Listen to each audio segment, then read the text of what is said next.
Hi everyone. ഇന്നലെ നമ്മൾ ചെയ്തത് രണ്ടക്ക സംഖ്യകളുടെ സങ്കലനം എത്ര വേഗത്തിൽ എളുപ്പത്തിലാക്കാൻ കഴിയും എന്നുള്ളതാണ്. അതിൽ നിങ്ങൾക്ക് വ്യക്തമായിരിക്കും, കാര്യങ്ങൾ വ്യക്തമായിട്ടുണ്ട് എന്ന് കരുതുന്നു. അതുപോലെ തന്നെ നിങ്ങൾ കുറച്ച് കണക്കുകൾ അതേ പ്രകാരം ചെയ്തു നോക്കിയിട്ടുണ്ടാകും എന്നും കരുതുന്നു. ഇന്ന് നമ്മൾ കുറച്ചുകൂടി മുന്നോട്ട് പോയിട്ട് മൂന്നക്ക സംഖ്യകളുടെ സങ്കലനം ഇങ്ങനെ ചെയ്യാം. ഇതേ രീതിയിൽ മൂന്നക്ക സംഖ്യകളുടെ സങ്കലനം ചെയ്യാൻ പറ്റുമോ എന്നുള്ളതാണ് നോക്കുന്നത്. ചെയ്യാൻ പറ്റുമോ, ഒരു കുഴപ്പമില്ല, നമുക്ക് ഈസി ആയിട്ട് ചെയ്യാം. നമുക്കൊരു കണക്ക് നോക്കാം. ഇവിടെ കണക്ക് എഴുതിയിട്ടുണ്ട്. 345 കൂട്ടണം 678 കൂട്ടണം 469 കൂട്ടണം 532 കൂട്ടണം 894. നമ്മൾ ഇന്നലെ ചെയ്ത അതേ രീതിയിൽ ചെയ്യുന്നു. 4 2 6, 6 9, 15 5. ഒരു വര 15 5 എന്ന് എടുക്കുമ്പോൾ എന്തുവാണ്, 9ന്റെ മുകളിൽ ഒരു വര വരയ്ക്കണം. കഴിഞ്ഞാൽ നമ്മൾ പ്രശ്നം വിട്ടു. പിന്നെ 10 വിട്ടു കഴിഞ്ഞു, ബാക്കി 5. ഒരു വര വരച്ചു കഴിഞ്ഞാൽ 10 വിട്ടു എന്നാണ് അർത്ഥം. അത് അവിടെ കിടന്നോട്ടെ. പിന്നെ 5 5 8 13.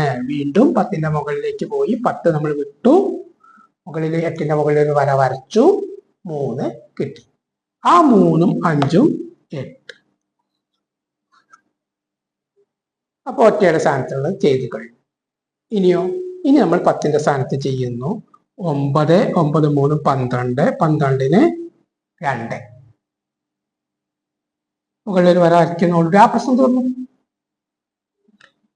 ഇനി 9 3 12, അതിൽ 2 എടുത്തു, 2ഉം 6ഉം 8, 8ഉം 7ഉം 15.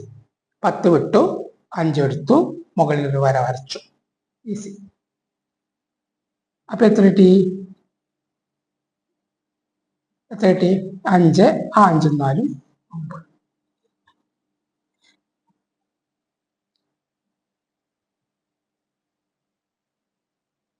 ഇനി നമ്മൾ 100ന്റെ സ്ഥാനത്ത് നിങ്ങൾ കൂട്ടുന്നു. 8ഉം 5ഉം 13.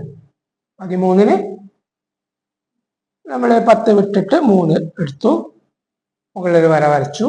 3ഉം 4ഉം 7, 7ഉം 6ഉം 13.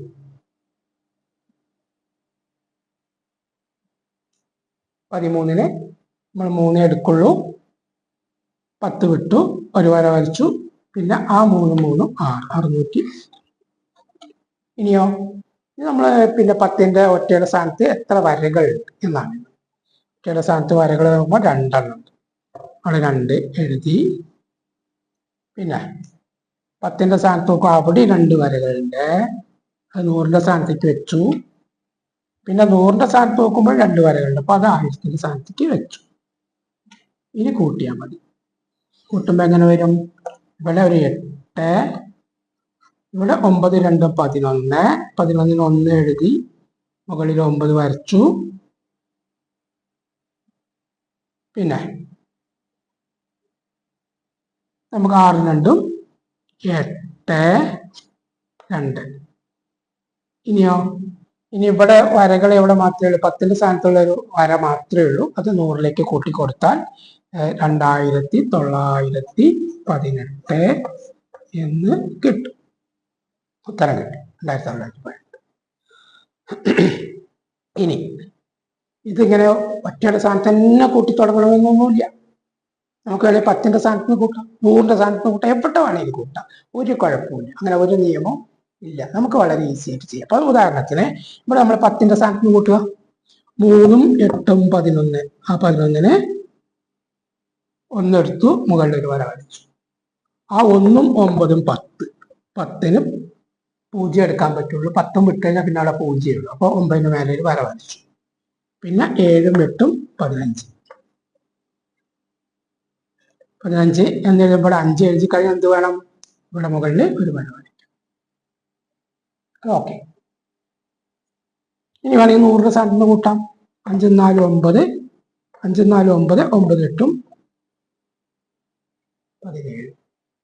അതിൽ ഏത് വിട്ടിട്ട് 7, 7ഉം 6ഉം 13. അവിടെ 3 എടുത്തു, 3ഉം 5ഉം 8. ഇനി ഒറ്റയുടെ സ്ഥാനം ഉണ്ട്. ഒറ്റയുടെ സ്ഥാനം ഇതേപോലെ കൂട്ടുക. ഇങ്ങോട്ടും 5ഉം 8ഉം 5ഉം 13. ഇവിടെ 3 എടുത്തു. ഇവിടെ ഒരു വര വരച്ചു. 3ഉം 5ഉം 8. 3 5 8. പിന്നെയോ 8ഉം 3ഉം 11ന് 1 എടുക്കുന്നുള്ളൂ. 10 വിട്ടു. വര വരച്ചു. 1 2 3. ഇനി എന്ത് ചെയ്യണം? ഒറ്റയുടെ സ്ഥാനത്ത് 2 വരയുണ്ട്. 1 2. ആ 2 ഇവിടെ കൂട്ടി കൊടുക്കണം. 10ന്റെ സ്ഥാനത്തോ 1 2 3 വരയുണ്ട്. അപ്പൊ 3 ഇവിടെ കൂട്ടി കൊടുക്കണം. 100ന്റെ സ്ഥാനത്ത് 1 2. ആ 2 കൂട്ടി കൊടുക്കണം. അപ്പൊ നമുക്ക് എന്ത് കിട്ടി? ഇവിടെ 3 വന്നു. ഇവിടെ 7 വന്നു. ഇവിടെ 8ഉം 3ഉം 11. വേണമെങ്കിൽ നമുക്ക് എന്ത് ചെയ്യാൻ പറ്റും? 8ന്റെ മേളിൽ ഒരു വര വരച്ചിട്ട് 1 എന്ന് എഴുതാം. പിന്നെ ഇവിടെ 2. അപ്പൊ എവിടെ വര ഉള്ളൂ? നമ്മൾ 100ന്റെ സ്ഥാനത്ത് മാത്രം ഒരു വര ഉണ്ട്. ആ ഒരു വര എവിടെ കൊടുക്കണം? 1000-ൽ കൊടുത്താൽ എത്ര ഉത്തരം കിട്ടും? 3173 എന്ന് കിട്ടും. ഇങ്ങനെ ചെയ്യും.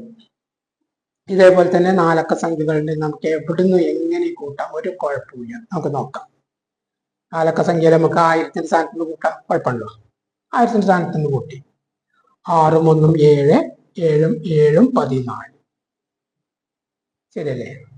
ആ 14 എത്ര എടുക്കുന്നുള്ളൂ? 4 നമ്മൾ എടുക്കുള്ളൂ.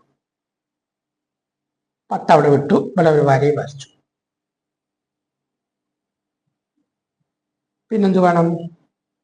4 4 6ഉം 10. 10-ലൊരു വര വരച്ചു. 0. അവിടെ ഒരു 5 എഴുതും. 5 എന്ന് എഴുതുക. ഇനി നമ്മൾ 10ന്റെ സ്ഥാനത്താണ് കൂട്ടുന്നത്. 2ഉം 7ഉം 9. 9 4ഉം 13. വര വരച്ചു. 10 ഒഴിവാക്കി. ഇവിടെ ഒരു വര വരച്ചു. ഇനി 3. ബാക്കി നമ്മൾ 3 ഉള്ളൂ അല്ലേ? ശരിയല്ലേ? 2 7 9 9 4 13. 13-ന് 10 വിട്ട് ഇവിടെ ഒരു വര വരച്ചപ്പോൾ 3 ഉള്ളൂ. 3 2 5. 5ഉം 9ഉം 14-ൽ 4 എടുത്തു. അവിടെ ഒരു വരയും വരച്ചു. ഇനി നമുക്ക് വേണമെങ്കിൽ ഒറ്റയുടെ സ്ഥാനത്ത് എടുക്കാം. എങ്ങനെ വരും? 2ഉം 5ഉം 7, 7ഉം 1ഉം 8, 8ഉം 7ഉം 15. അവിടെ വര വരച്ചു. 5 7 ബാലൻസ്. 5ഉം 3ഉം 8.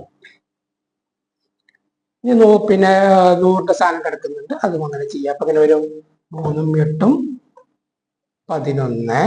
അത് 1 1ഉം 9ഉം 10. 10 ആയപ്പോ ആ മുഴുവൻ വിട്ടു. 0 ഉള്ളൂ. പിന്നെ 8ഉം 4ഉം 12. 12-ന് എത്ര എഴുതാം? 2 എഴുതാം. വര വരച്ചു. ഇനി നമ്മൾ എന്ത് ചെയ്യണം? കൂട്ടി കൊടുക്കണം. എവിടെ വരും? ഇവിടെ 1. ഒറ്റയുടെ സ്ഥാനത്ത് 1 ഉള്ളൂ. അപ്പൊ 1 ഇവിടെ കൂട്ടി കൊടുത്തു. 10ന്റെ സ്ഥാനത്ത് എത്ര ഉണ്ട്? 1 2. അവിടെ 2 കൂട്ടി കൊടുത്തു.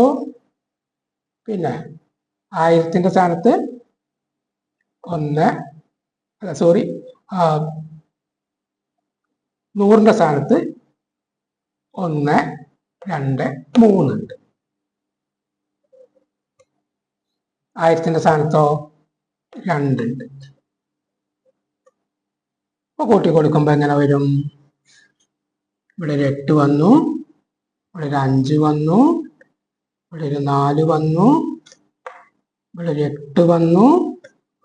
ഇവിടെ ഒരു 2 വന്നു. 28,458 എന്ന് നമുക്ക് ഉത്തരം കിട്ടും. വളരെ ഈസി ആയിട്ട് നമുക്ക് ഇങ്ങനെ ചെയ്യാം. 1000ന്റെ ആയാലും 4 അക്ക സംഖ്യകളായാലും 3 അക്ക സംഖ്യകളായാലും ഇനി 5 അക്ക സംഖ്യകളായാലും നമുക്കത് ഈസി ആയിട്ട് ചെയ്യാവുന്നതേ ഉള്ളൂ. വളരെ ഈസി ആയിട്ട് നമുക്ക് ഇങ്ങനെ ചെയ്യാം. നിങ്ങൾ കൂടുതൽ കണക്കുകൾ ചെയ്ത് പ്രാക്ടീസ് ആവണം. പ്രാക്ടീസ് ആവുമ്പോൾ നിങ്ങൾക്ക് വളരെ ഈസി ആയിരിക്കും.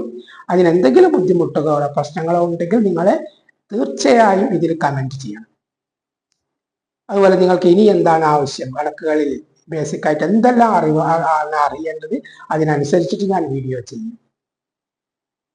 നിങ്ങളുടെ ഈ വീഡിയോകൾ കിട്ടുന്നതിന് വേണ്ടി നിങ്ങൾ സബ്സ്ക്രൈബ് ചെയ്യുക. ഓക്കെ, ഇന്ന് ഇത്രയും പറഞ്ഞുകൊണ്ട് നിങ്ങൾക്ക് ഒരു ശുഭദിനം ആശംസിച്ചുകൊണ്ട് ഞാൻ ഈ ക്ലാസ് ഇവിടെ നിർത്തുകയാണ്. നമുക്ക് നാളെ വീണ്ടും മറ്റൊരു വീഡിയോയുമായി വരാം. അതുവരേക്കും ബൈ.